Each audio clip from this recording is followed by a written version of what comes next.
Croeso cynnes i'r digwyddiad hwn. Dwi'n ymwybodol i rai hwnnw chi eisiau mynd i'r pafiliwn erbyn 4, felly a ni wedi troi 3 o'r gloch yn barod, so wedyn ni fwrw ymlaen. Wel, croeso cynnes iawn i chi i'r digwyddiad arbennig hwn. Anodd credu bod blwyddyn gyfan wedi mynd hibo, ers i ni gael digwyddiad tebyg y Modian i lansio cyfrol 1, ond dyma ni nawr ar fin lansio'r ail gyfrol yn y gyfres yma, Gofal yn Gwynllan. Cyfres sy'n ystyried cyfraniad yr Eglwys yng Nghymru dros y canrifoedd i ddatblygu'r iaith, y llen a'i diwylliant.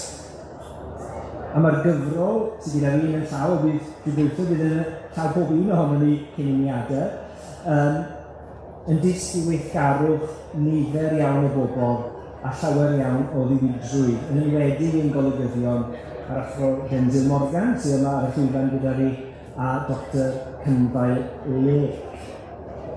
Maen nhw'n dweud gwaith gwych fel golygyddion i'r ddwy gyfrol a mae'n dyled ni yn fawr iawn, felly diolch yn fawr iawn i'r ddau ohono ni.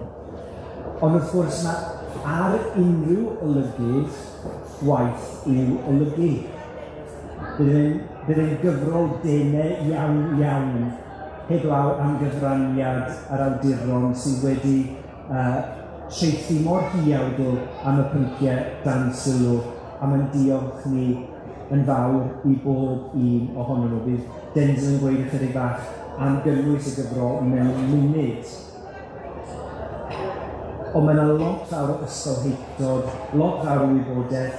Bydd rai o'n wedi clywed yr ysgolheictod hwnnw yn y seminarau sy'n wedi digwydd ar-lein, eisoes, ond mae'n y gyfle nawr i ni bwyso mesur y cyfraniad hwnnw trwy ddarllen y treichodau yma, sy'n canolbwyntio ar y cyfraniadau yr hanner cyntaf a'r 16 ganrif ar 15. A hwn yn gyfnod difyr i byrlymus a hefyd ar adegau yn un dadleuol. Ar ôl i Denzel o'i gair, bydd cyfle hefyd i ni glywed yr athro Prys yn sôn am Gwenynen Gwent, unigolyn dylanwadol iawn o ddechrausythiad amlwg iawn gyda tir yr ydyn ni'n sefyll neu'n eistedd arno yma heddi. Felly wrth yn bod i chi yma, diolch yn fawr iawn i chi am droi mewn. Dwi'n gwybod mae'n gymaint o bethau yn digwydd cyn mynd i'r gystadleuaeth. Diolch am dewis hwn, gobeithio na chi fwynhau'r cymawn. Dwi am droi nawr at Denzel i weid chydig o eiriau am y gyfrol. Diolch. Diolch yn fawr. Oedd ym mhroeg athro i yn Coleg y Bedyddwyr ym Mangor, Eirwyn Morgan, pan oedd e'n dod at Eirwyn, mawr gynnydd y Morganiaeth.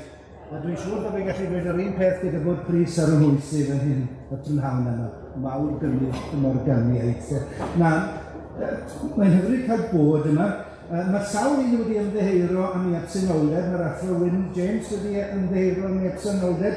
Mae'n yr un ddryswch wedi bod ynglyn â'r rhaglen, oherwydd mi fyddwn ni wedi hoffi petai y byd i gyd yn gwybod bod na ddarlith y prynhawn yma yn hwn wrth y lawnsio. Ond o ran y lawnsio ei hun, gweledigaeth Wyn oedd hi, ydych chi'n darllen yr rhagymadrodd, byddwch chi'n gweld hynny yn dyfa, bod gan yr Eglwys yng Nghymru. Nawr, mae Wyn yn perthyn i'r Eglwys y Gwenynen yn Caerdydd, Gwynedd yn unido gyda'r Bedyddwyr, a mae Cynfael yn fab y Mans gyda'r Annibynwyr. Felly, gweithgaredd ecumenaidd ydy hyn, a dweud y gwir, a mae'r un peth yn wir gyda'r y penodau ar awduron. Mae'r awduron sydd yn y gyfrol yma, ond fel yn mynd i dweud, Wyn a dwedodd sawl blwyddyn yn ôl wrth Ainsley, mae rhaid i chi yn yr Eglwys yng Nghymru ddathlu eich Cymreictod, oherwydd mae pobl fel ni, yr ymleithwyr, wedi cornelu'r farchnad ers yn hir, gan anghofio'r ffaith bod yr Eglwys yng Nghymru wedi gwneud cyfraniad aruthrol i'r diwylliant Cymreig a Chymraeg. Ac o'r fan honno fe gafwyd y gyfres yma o seminarau ar-lein, fe gafwyd y gyfrol gyntaf y llynedd o ddyddiau cyfieithu'r Beibl ymlaen, a dyma'r gyfrol newydd sydd yn dod â'r stori i mewn o ddiwedd y 19fed ganrif i ganol y 14eg ganrif ar 15. Mae ddim dros nhw gyd, dim ond i ddweud wrthych chi bod yna 15 hynod. Maen nhw'n dechrau gyda Dr Erin White yn sôn am David Jones Llangan, cyn y rhwygo rhwng yr Eglwys Loegr, pryd hynny ar Methodistiaid Calfinaidd, ac yna y benod ola yr 11 ar 15, yr iaith mewn llys a llan cyfraniad Arthur James Jones gan yr Athro Gwynedd Parry. Felly mae yna wledd o ysgolheictod, gobeithio bydd yr ysgolheictod yn solid, ond mae yna hanesion difyr i'w rhyfeddu gan rhai o'r awduron yma. Thomas Charles o'r Bala, Thomas Richard Darwen ei feibion, dwy lodes llengar Angharad Llwyd a Mael Richards gan yr Athro Siani Davies, a Prys yn treithi ar Gwenynen Gwent. Mae yna un benod o'r 15. Dych chi'n cael mynd o yma, nes bod chi'n prynu y gyfrol yma, i ni'n ddiolchgar i'r Lolfa gyda'r Eglwys yng Nghymru am y moral am y cyhoeddi. Mae'n fargen am 12. Gobeithio bydd modd os dywech iach weld trydydd cyfrol maes o law, oherwydd mae'r gyfres yn mynd yn ei blaen o ganol y 14eg ganrif ar 15 i'r cyfnod y datgysylltu a chreu yr Eglwys yng Nghymru. Ond prynwch y gyfrol, ac yn bwysicach na hynny, gwrandewch ar yr Athro Prys Morgan yn sôn am Gwenynen Gwent.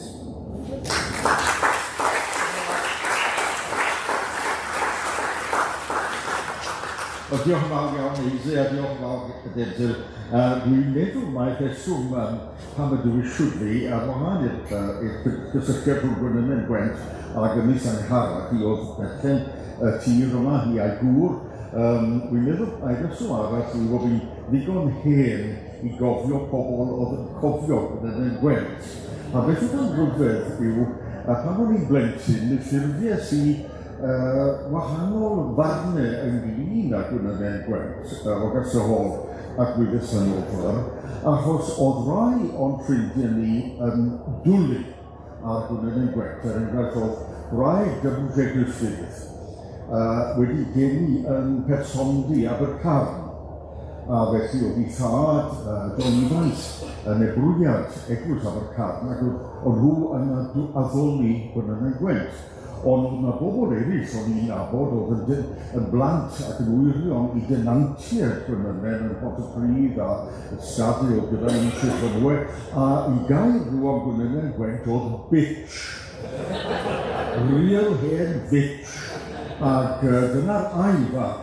Ond y trydydd beth, a dyna sy'n fwyaf pwysig a personol i fi, oedd bod fi wedi cael ei hodi i feddwl am Gwenynen Gwent fel aelod o'r teulu, am reswm rhyfedd iawn. Ac oedd yn hatci am fi yn dwlu ar godi bargeinion yn hob arwerthiant. Dyna oedd ei hobi nhw. Ac mae'r tŷ yn llawn o hengeriach oherwydd hynny.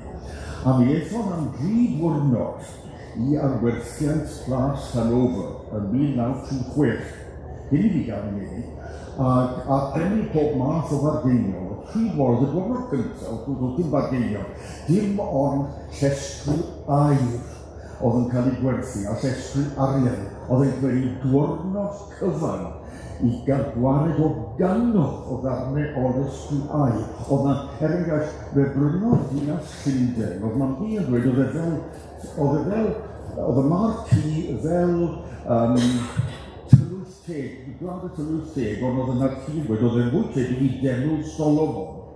Ac oedd na lestri air, digon o 30 o ddarnau o lestri air i bobl eisiau gael cinio. A fe brynwyd y set i gyd gan ddinas Llundain fel anreg i Princess Marina, oedd yn priodi'r Duke of Kent, jyst yr amser yna. Ond ar yr ail diwrnod a'r trydydd diwrnod, oedd na ddigon o fargeinion, achos oedd dim arian gan neb yn Ne Cymru, a mi lwyson i gael lot fawr o gylfi a dodrefn o bob math pethau o gegin, a pethau personol iawn I Gwenynen Gwent a Benjamin Hall, a felly mae'n teulu ni wastad wedi cael ei codi tu fewn I ddodrefn Gwenynen Gwent a'i gŵr, a fel wy'n teimlo ers yn hentyndod bod ni'n neilwr o'r teulu. Felly mae'n reswm da pan fi mor awyddus I ddod yma jyst I gweud ychydig eiliau am Gwenynen Gwent. Beth oedd cefndir Gwenynen Gwent? Mae'r enw'n Gymraeg iawn, ond ei henw iawn I oedd Augusta Waddington. Ac bod hi'n dweud bod hi'n violent Welsh woman, doedd dim yn ei chefndir I yn ymddangos y bethau'n Gymreig o gwbl. Mi anodd hi yn Nghymru, mae hynny'n wir. 1802, I farw'n hen wraig 1894, felly dyna pan mae yn y gyfrol yma, rai gyfrol. Mae o fewn y 415, ac felly oedd hi'n wedi geni yn Nghymru, ond pobl o Berkshire, oedd y Waddingtons, Benjamin Waddington a Georgina Waddington I rieni, ac eto Georgina Port oedd enw Morwno, mam Gwenynen Gwent, Augusta Waddington.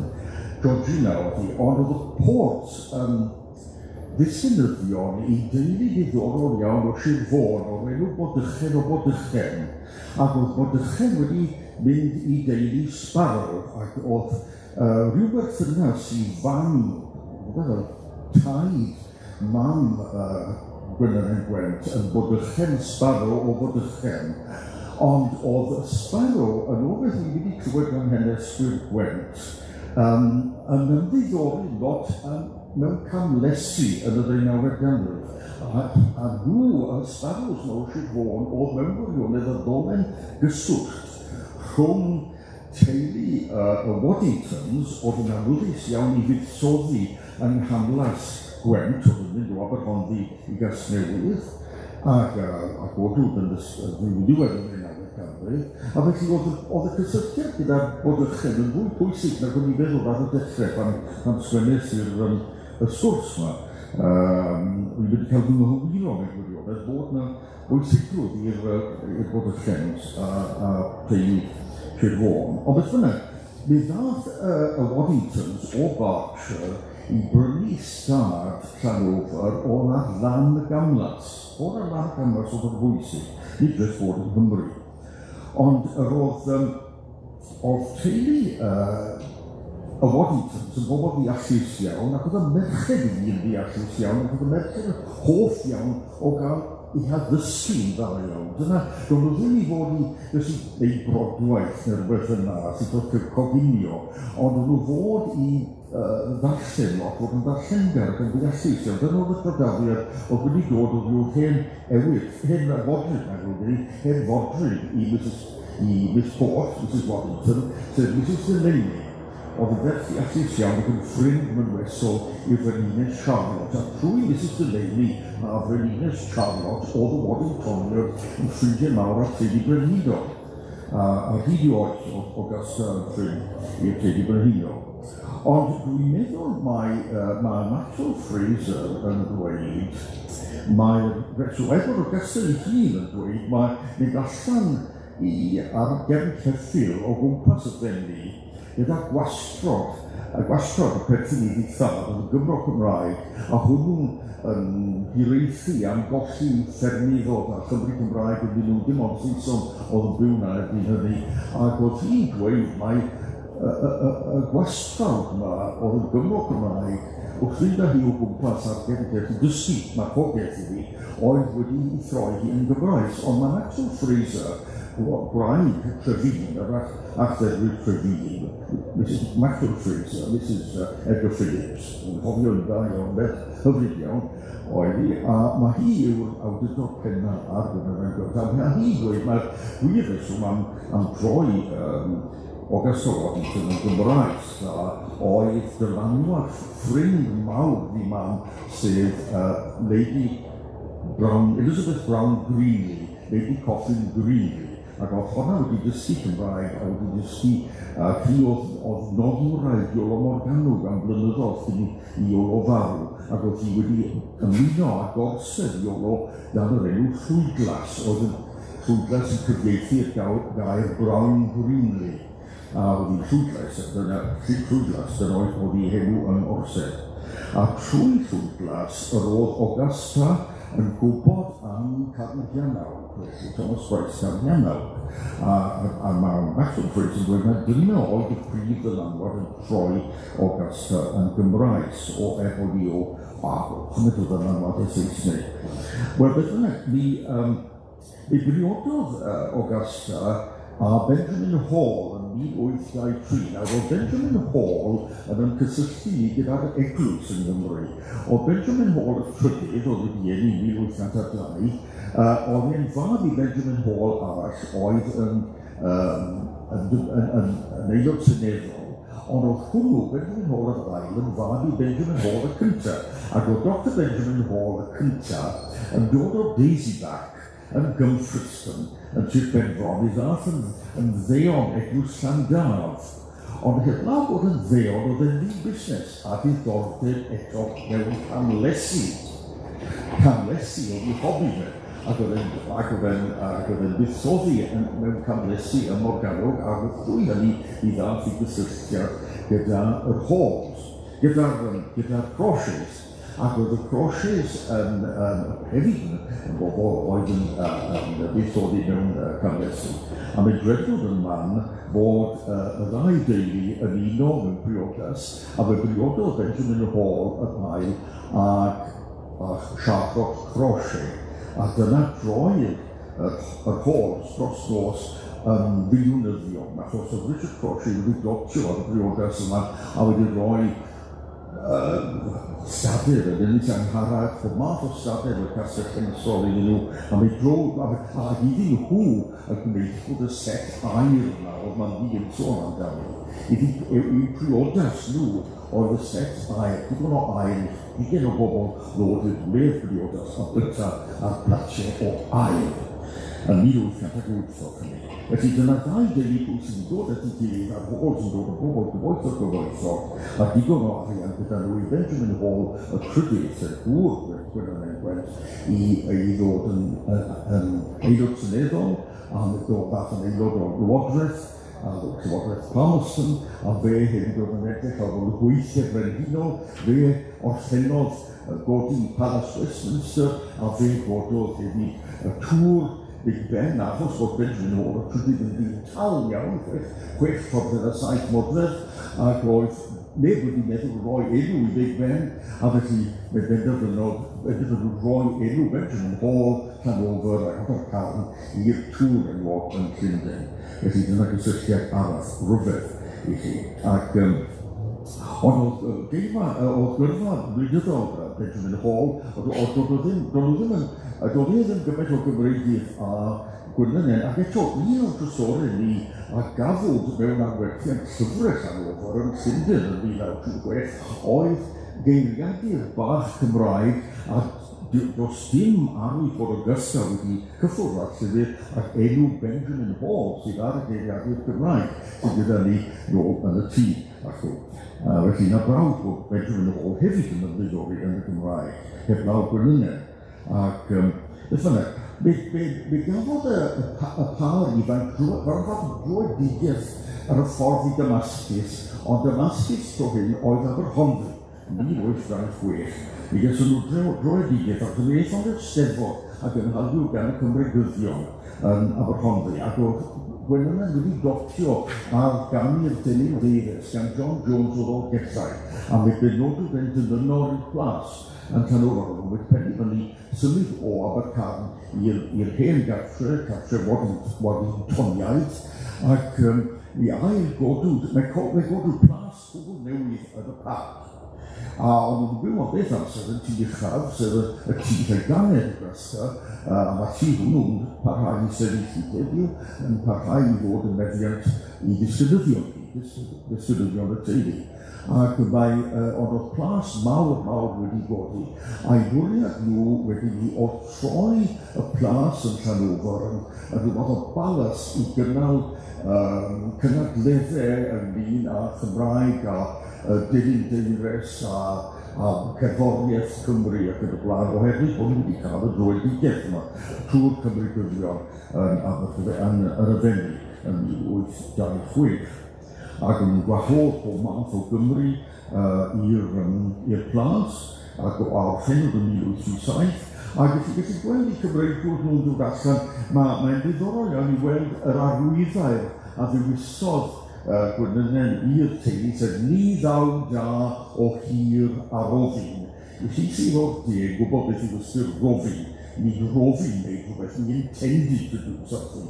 No good will come from intending, dodling. Dyna'r pwynt, ac oedd hi yn cymryd hyn fel yn llythrenol, oedd hi mor ddiwyd, oedd hi byth y gosws, y merch a norsws oedd hi wrth natu, hi'n fechan i fel, oedd e'n dal, oedd hi'n fechan, ond yn diwyddo'r gawn, yn gybrydferth iawn, oedd hi hwyneb i'n atgoffa i lot o hwyneb Margaret Thatcher.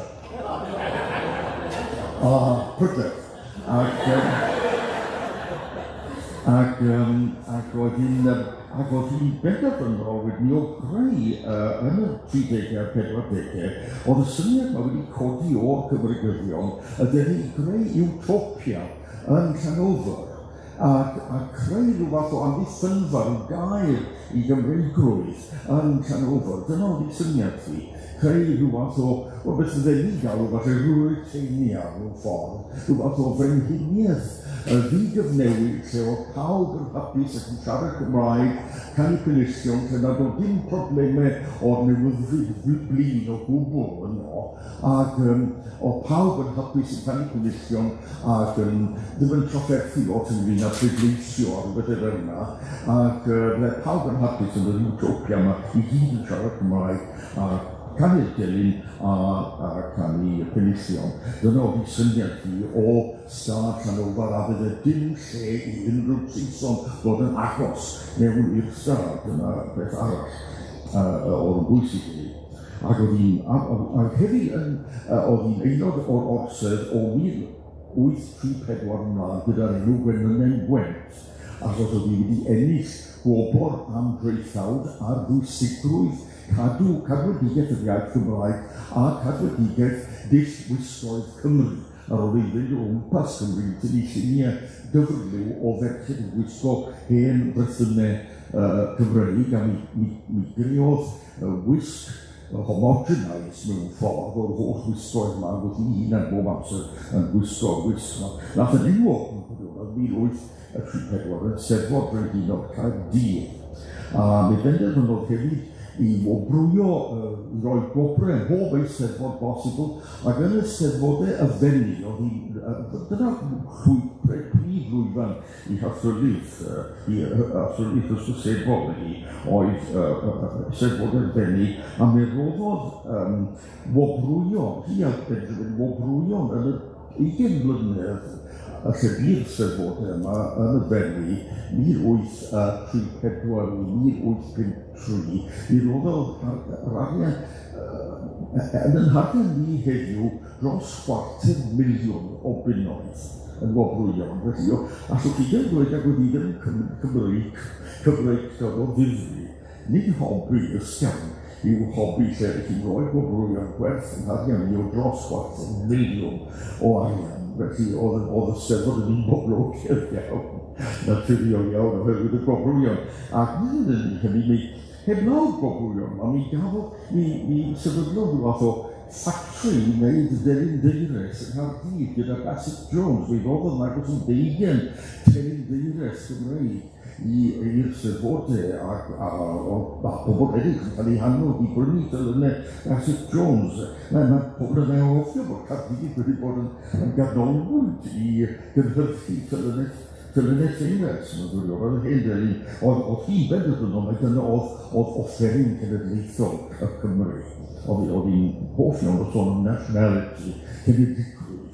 Ac wedi yn y steddfod yma, mi nath yn siŵr bod llunos Marajan Williams yn cael gwobr am Alawan Gwerin, a dyna casnau cyntaf o Alawan Gwerin a gyhoeddwyd gyda geiriau Cymraeg, bethau fel geiriau Gwenynen a bethau fel yna.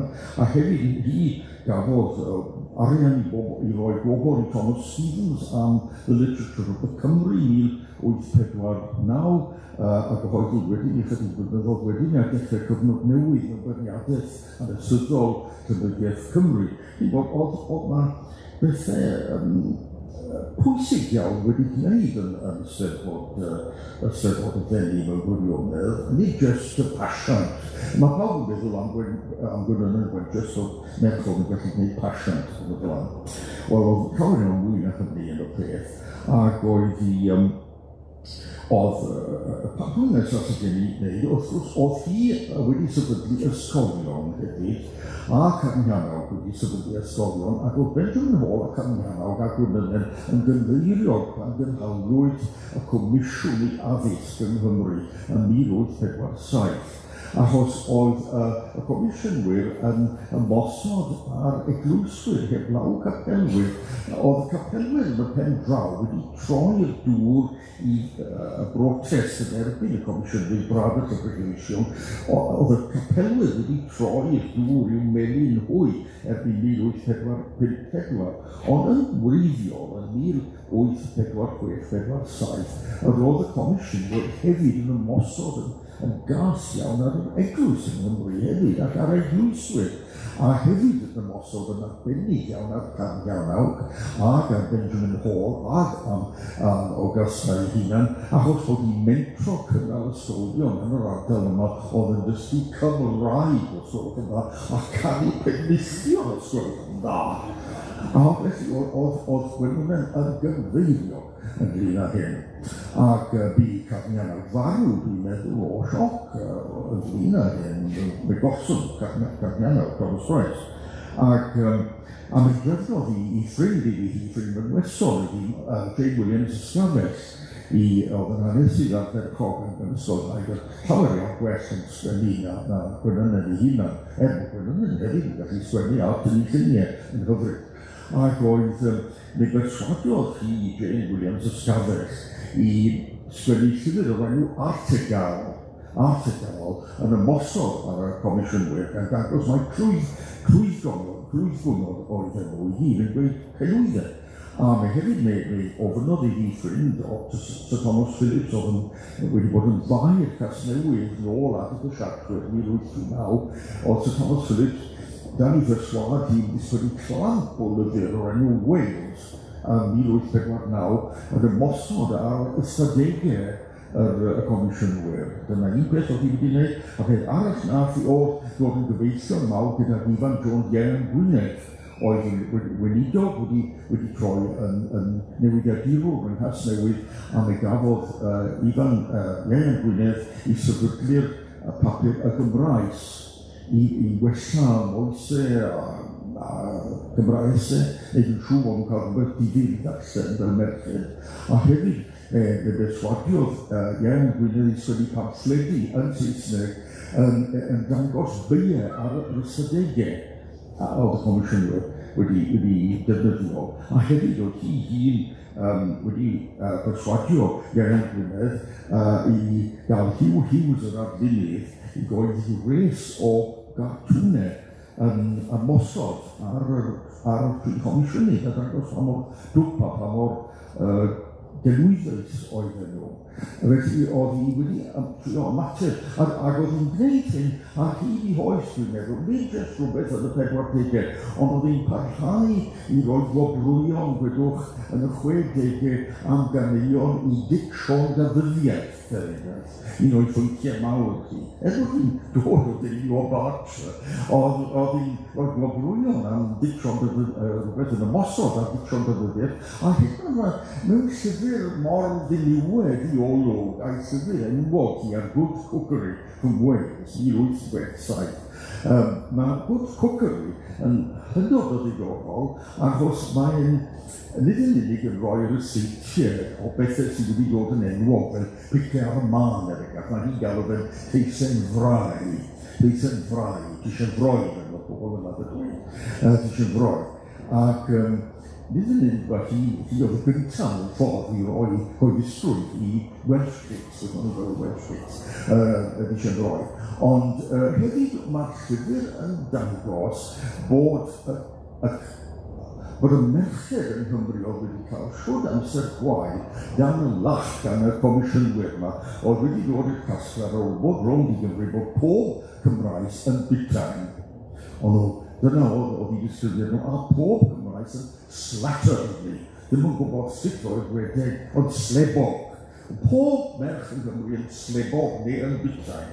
Ac oedd Gwynllan yn gymddeithio gyda hyn. A hyd yn oed yn 1867 mae'n dangos nid yn unig bod Gymraes yn well yn coginio na'r Saeson, ond bod nhw fwy arbodus na'r Saeson yn y gegin. Pan mae hi'n gwneud yr saith ma'n bicer yma, mae pwys o ddeni, pwys o flawd, a 280 yn unig o siwgr yn felly mae'r Cymraes yn arbodus yn ei gwcan, nid yn unig yn coginio'n dda, ond mae'n coginio'n drefnus ac yn arbodus. Ac ar hyd i oes oedd hi'n benderfynol o bryd. Cofiwch, dyna oedd yn gwneud hi'n bitch yn olwg y tenantiaid, achos oedd hi'n mynd yn ddi-rybydd i'r tai ym Montepridd, ac yn agor y drws yn ddi-rybydd, ac yn edrych ar y gwaith i cefn y drws i gwedawd na o teulu o sgowt wedi chwatio tu o'r drws, ac yn ei trwy bod gan weithio trwy'r tai ac yn y blaen. Felly dyna pam oedd hi'n cael ei ystyried yn bitch, wrth gwrs. Wel nawr, dim ond gael y fi cwt i gen i orffen. Wel nawr, te beth ydy na'r eglwys yn Gymru, gyda'r halls a'r eglwys a'r capel? Wel nawr, y broblem gyntaf oedd nad o'n nhw ddim yn cytuno o gwbl gyda'r ffordd oedd o Coleg Llanbed yn cael ei redeg. O'n nhw wedi gobeithio pan sefydlu'r Coleg Llanbed mae hyn fydde ateb i'r problem enfawr o'r eglwys yn Gymru o dim digon o Gymru da yn bersoniaeth, dim digon o bwysas ar ddysgu personiaeth yn dda, geradiaeth yn dda, dyna o'n nhw'n meddwl.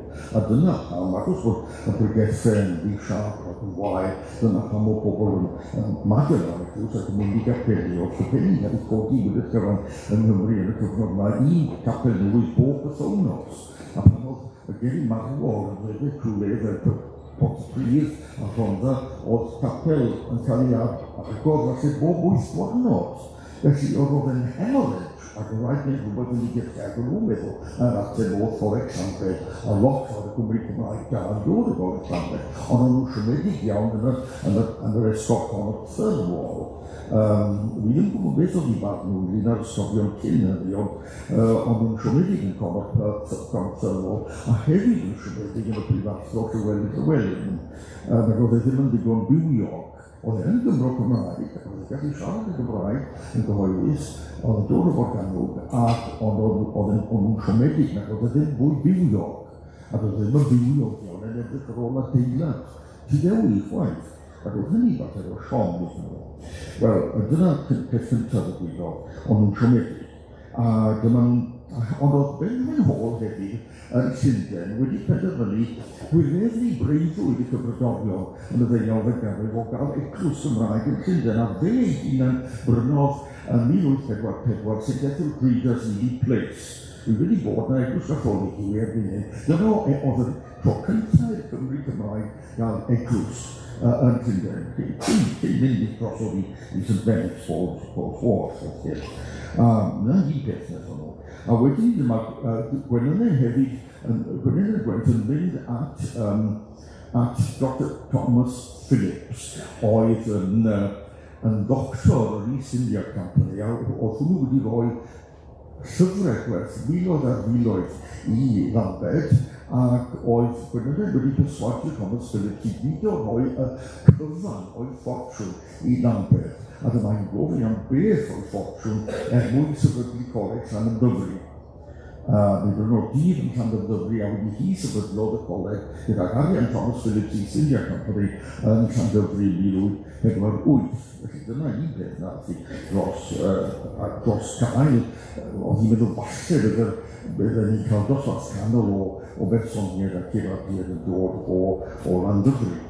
A peth arall eithon nhw oedd Benjamin Hall i hunan ar hyn, fe gododd eglwys Gymraeg yn unig yn Abercarn i'r bobl y mynyddoedd oedd yn bell o eglwys yn Ddisglwyd, y capel Anweth. Ac dim ond gwasanaethau Cymraeg oedd fod yn yr eglwys, ond erbyn 1862, oedd yr eglwys wedi mynnu gan bod yna gymaint o Saeson wedi dod i fyw yn yr ardal, bod rhaid cael gwasanaethau Saesneg hefyd.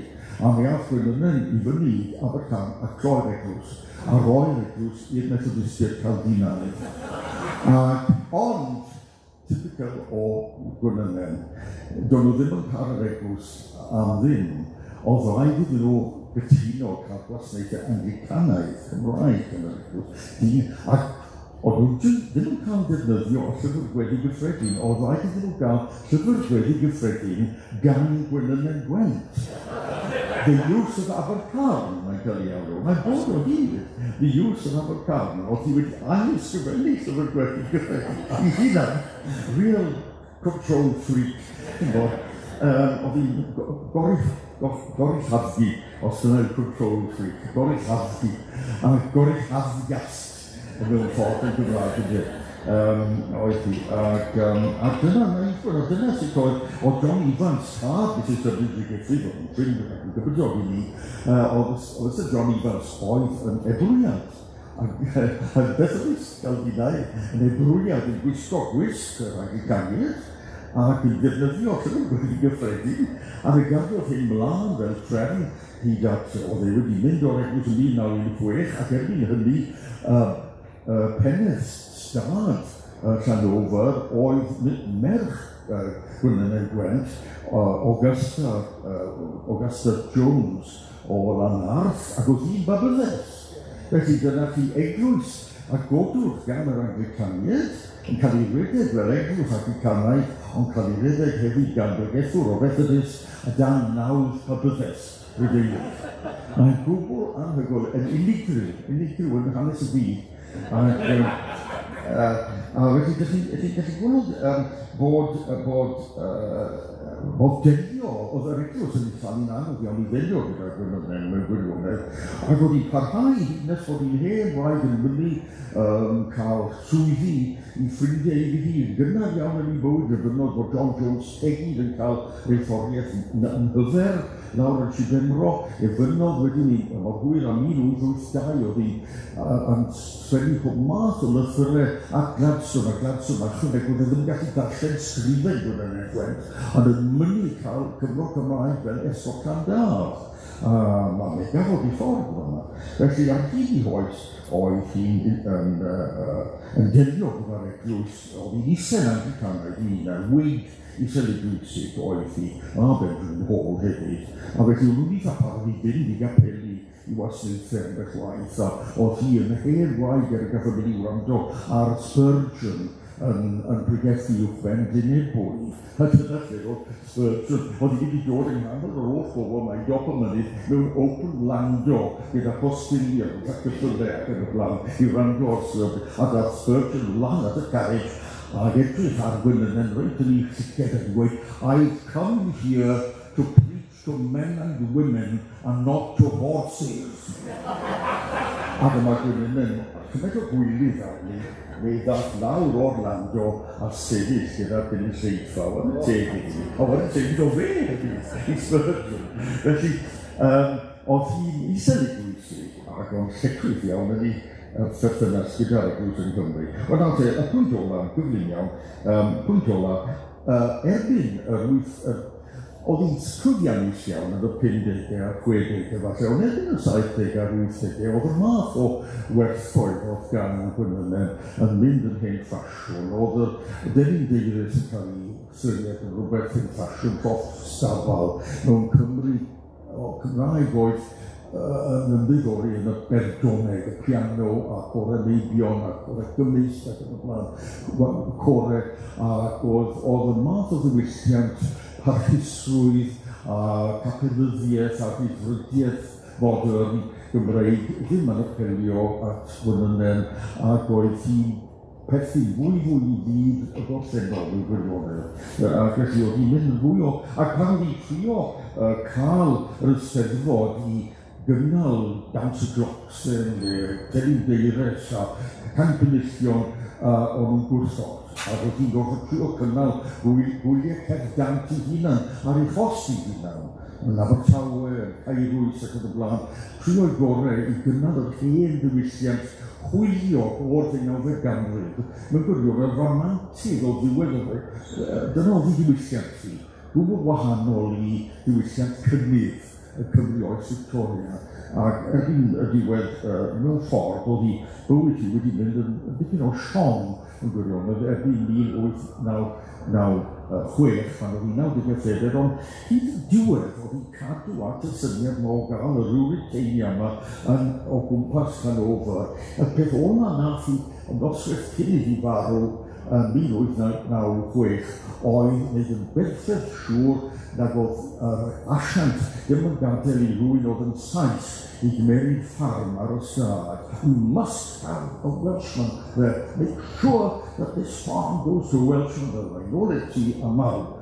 Dyna'r peth o'na nath hi. Felly, a reit hyd y diwedd, a fel oedd Betha Jones yn dweud oedd Norman McCall pan fi di farw, yn sgwennu ato ei dweud Gwenynen has gone, and she lived as she died. She died as she lived, a worker.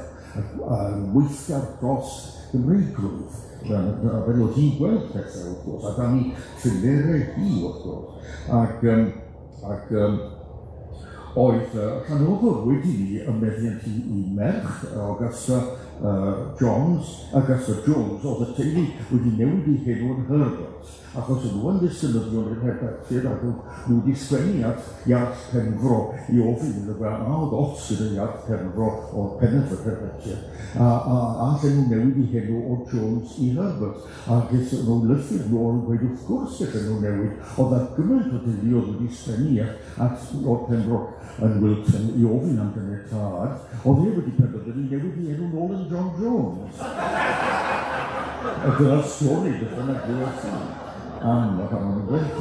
Wel nawr te, oedd y Ruritania yma yn dod i ben ac oedd wedi dod i ben mewn gwirionedd gyda marwolaeth o Augusta yr ail, Gwenynen Gwent yr ail, a wedyn ni oedd hwyr, Sir Ifor Caradog Herbert, wedi colli i etifedd Elidir Herbert yn y rhyfel cyntaf yna pan mae'na stad o ddau o'r enw Tre Elidir ym Mhentre Llanofer heddiw yn uwch yna, ac oedd yr holl beth yn methu, ac erbyn 1934 i farw i fod Caradog Herbert, a befendir nhw wedi chwalu'r stad, chwalu'r tîm, cadw'r stad, cadw'r parc, ond chwalu'r tŷ, ac felly y cyfansi ar ôl yw genedigfan Gwenynen Gwent gyda ddisgynyddion brawd i ddod Tre Owen, a nifer o bethau fel y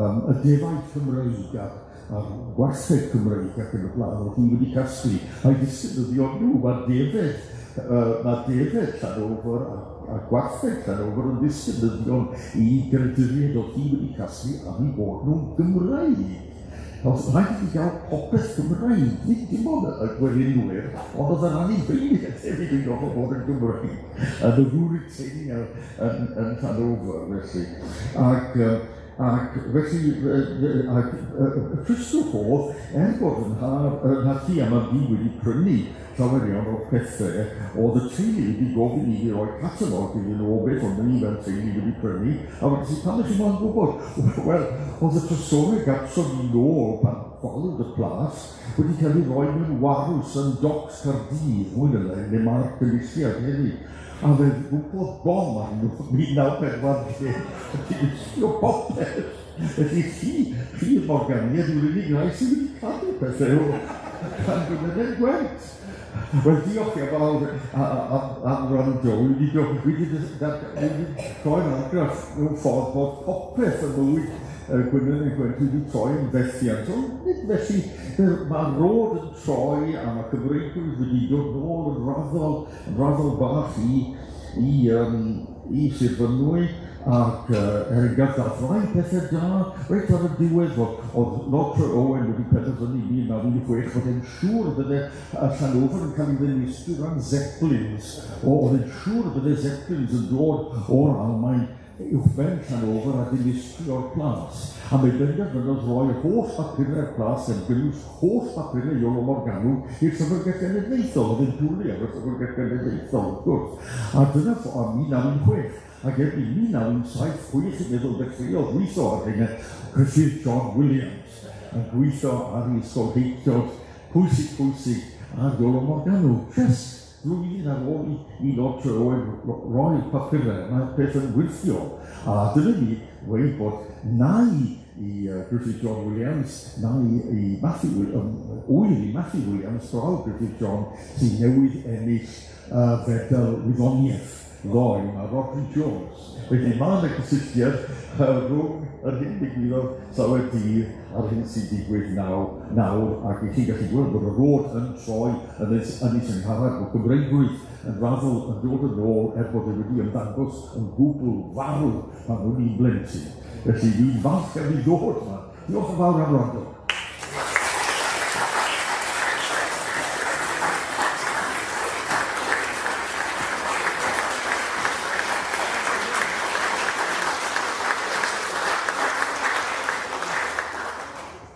Wel, dwi'n siŵr yn siarad o ran pawb i fenegyn diolch i chi am yr athro Prys Morgan am ddarlith mor ddiwiog, mor ddifyr, mor hwyliog. Diolch o galon i chi am y cysylltiad.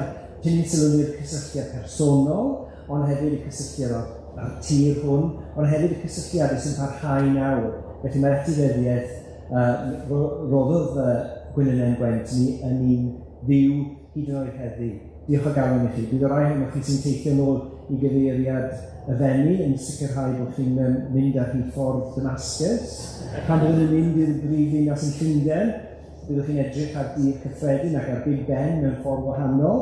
Dwi'n siŵr o ran clywed hyn. Oedd yn ddiddorol i fi fel un sy'n cynghorwyr esgobion ar faterion liturgaidd ac ar faterion ecumenaidd, bod hi'n neud hynny, ond ni'n sylweddoli, ni'n clywed weithiau am y testun y liturgaidd y defnyddiwyd yn Carsallog, y Serwyn Right, ond ni'n ymwybodol bod yna Abercan Right hefyd. Felly diolch yn fawr iawn i chi, a bod yna brosiect ecumenydd lleol yn digwydd yno, gyda gwasanaethau Anglicanaidd dan ofal y Methodistiaid Calfinaidd gyda 9 gan y pabyddion gwych. Felly diolch o galon i chi'n hynod ddiolchgar i chi. Mae yna fwy o ddiolchiadau yn fyr iawn i roi. Dwi'n gweld bod yr athro Hewyn James wedi ymuno ar gyfer y munudau ola. Diolch i chi, Wyn, am eich gwaith chi yn creu gyda'r athro Denzel Morgan ac eraill y weledigaeth ar gyfer y gyfres hon o seminarau ac ar gyfer y cyfrolau sydd wedi cyhoeddi, heb law am eich dealltwriaeth chi o'r cyfnod maith hwn a'r prif gymeriadau a'i dylanwad a'i cyfraniad nhw byddwn ni ddim wedi llwyddo, felly diolch o galon i chi. Ni'n ddiolchgar iawn i'r ymddiriedolaeth Eile Johnson sydd wedi rhoi nawdd ariannol hael i ni mwyn gallu mynd ati i gyflwyno, i gyhoeddi'r ddwy gyfrol, ni ddyledus iawn, hefyd i'r Eglwys yng Nghymru yn ganolog ar gyfer nawdd ar gyfer y seminarau. Ni'n falch iawn bod ni wedi cael gair gan yr esgob Dorian Davies, esgob Tiddewi, i gyflwyno'r gyfrol. Diolch iddo fe am ei gefnogaeth a hefyd y cydweithio rhagorol sydd wedi bod rhwng yr Eglwys yng Nghymru yn ganolog ac athrofa Padar y Sant. Mae risg pan chi'n enwi unrhyw un, ond dwi'n ddiledus i Angharad Geilad, sydd wedi bod yn cydlynu'r cwbl. Mae'n mynd o'n gwerthu cyfrolau yma ar y diwedd. Os digwydd, dwi'n siŵr bod hwn yn wir yn unrhyw un yma, os digwydd nad ydych chi eisoes yn derbyn e-bus gan Angharad yn sôn am y seminarau, mynwch hael gyda chi ar y diwedd a bydd hi'n falch iawn o'r eich enw ar y restr ehebu. A mae Angharad wedi cael help gan i chi weithwyr Dave, Adam, ac yn gyd Rachel hefyd, yma Fion yma hefyd, ni'n ddiolchgar iawn iddyn nhw gyd. Mae Dr Siôn Aled wedi bod yn ddiwyd iawn yn cyfieithu'r seminarau ar y cyd, felly maen nhw ar gael ar wefan yr Eglwys yng Nghymru yn ddwyieithog. Felly, ewch yn ymlaen i YouTube a chwilio'n gofal yn Gwynllan, gewch chi hyd i'r cwbl sydd wedi cael eu cyhoeddi hyd yn hyn. Dwi'n gweld rhaid bod sydd wedi cadeirio seminarau yma, mae Dr Manon Cridwen James yma, a Parth Hywel Davies, nhw, y ddau ohonyn nhw wedi cadeirio rai o'r seminarau yma, a mae rai ohonoch chi hefyd wedi dod fel siaradwyr a ni'n hynod ddiolchgar i chi gyd. Dwi eisiau diolch hefyd wrth gloi ein cydweithio Richie Craven am y gwaith cysodi ragorol, nid unig i'r gyfrol hon, ond i'r gyfrol gynta hefyd. Mae'n gyfrol reidus a mae'n edrych yn hyfryd. Thank you, Richie, for your work. I orffen, dwi eisiau ategu'r diolch i'r rai sydd wedi rhoi sgyrsiau, wedi traddodi sgyrsiau ar-lein i ni, sydd wedi cyfrannu i'r gyfrol hon ac wrth gwrs i'r golygyddion. Mae'r ddwy gyfrol ar werth yma, mae'r drws yn cael ei cloi nawr, chi'n cael ei mas, wrth gwrs, tan bod chi'n prynu copi. Mae copi ar gael o'r ail gyfrol am 20 Mae'r copi hefyd o'r gyfrol gyntaf, os digwydd ych chi gael copi o'r gyfrol gyntaf, mae'n ddim i arbennig ymlaen heddi, os yma'n cyn y ddwy gyfrol, gewch chi'r ddwy am 20 Y peth diwethaf dwi eisiau gweud, bydd 7 gyfres Gofal yn Gwynllan yn dechrau ym mis Medi ar y 19 o Fedi. Bydd Angharad yn medru rhoi manylion i chi drwy e-bost o fewn yr wythnosau nesaf. Trwch chi mewn, os edrych chi, nos Fercher y 19 o Fedi, a mi gewch chi wledd wrth i ni barhau'r siwrne. Diolch yn fawr iawn i chi gyd am fwrdd yma, a diolch yn fawr i bawb sydd wedi cyfrannu. Diolch o galon i chi.